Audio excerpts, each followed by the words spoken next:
বাংলাদেশের শ্রমিক সবচেয়ে বেশি যায় সৌদি আরবে। বাংলাদেশের শ্রমিক ন্যায় তার পরের অবস্থানে আছে সংযুক্ত আরব আমিরাত। কিন্তু গত এক যুগে দেশটির শ্রমবাজার নানা অনিয়ম ধরায় বাংলাদেশের কপালে শনি ডেকে আনছে। ভ্রমণ ভিসায় গিয়ে কর্মসংস্থান ভিসা নিতে দালালকে টাকা দেওয়ার অভিযোগ এসেছে। পদে পদে ধরা পড়েছে প্রতারণা। আরব আমিরাতের নিয়োগকর্তারা তাই বিরক্ত। বাংলাদেশ জনশক্তি কর্মসংস্থান ও প্রশিক্ষণ ব্যুরো BMETর তথ্য বলছে 2021 সালের আগে টানা কয়েক বছর আমিরাতের নতুন কর্মী পাঠানো বন্ধ ছিল বলা যায়। তারপর পরিস্থিতি বদলায়, এখন আবার কর্মী পাঠানো কঠিন হচ্ছে। ফলে দেশটি থেকে বাংলাদেশের রেমিটেন্স আসা কমতে পারে। অথচ 2023-24 অর্থ বছরে এপ্রিল পর্যন্ত দেশটি থেকে প্রবাসী আয় এসেছে $365 কোটি বেশি, যা সর্বোচ্চ।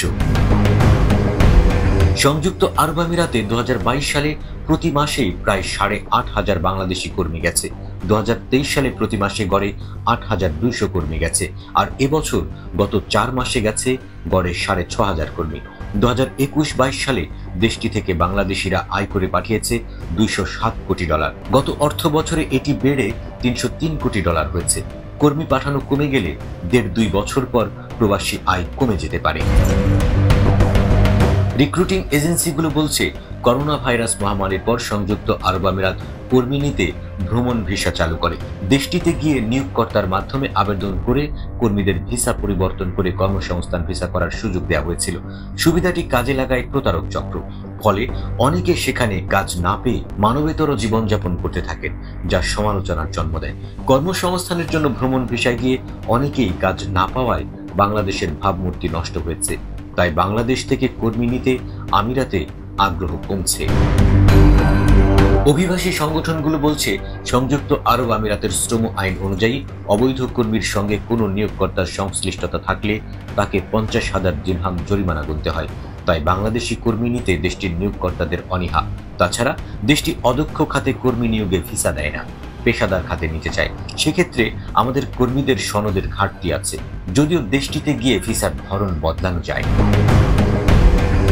আমাদের জন্য গুরুত্বপূর্ণ শ্রমবাজার সংযুক্ত আরব আমিরাতে যেন আরও কর্মী পাঠানো যায়, সেই লক্ষ্যে গত 24 মে 3 সদস্যের একটি প্রতিনিধি দল নিয়ে দেশটিতে সফরে গিয়েছিলেন প্রবাসী কল্যাণ ও বৈদেশিক কর্মসংস্থান প্রতিমন্ত্রী শফিকুর রহমান চৌধুরী।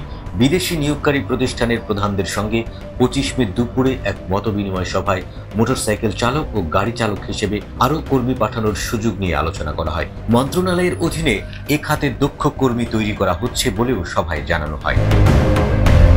বাংলাদেশের জনশক্তি কর্মসংস্থান ও প্রশিক্ষণ ব্যুরো BMET বলছে, এখনো পর্যন্ত পৃথিবীর 168টি দেশে কর্মসংস্থান রয়েছে বাংলাদেশি কর্মীদের। এর মধ্যে দ্বিতীয় বৃহত্তম শ্রমবাজার সংযুক্ত আরব আমিরাতে 1976 সাল থেকে গত এপ্রিল পর্যন্ত 26,28,218 জন বাংলাদেশি কর্মী গেছেন। কর্মী পাঠানোর নিয়োগ প্রক্রিয়ায় অব্যবস্থাপনার কারণেই শ্রমবাজার হারাচ্ছে বাংলাদেশ।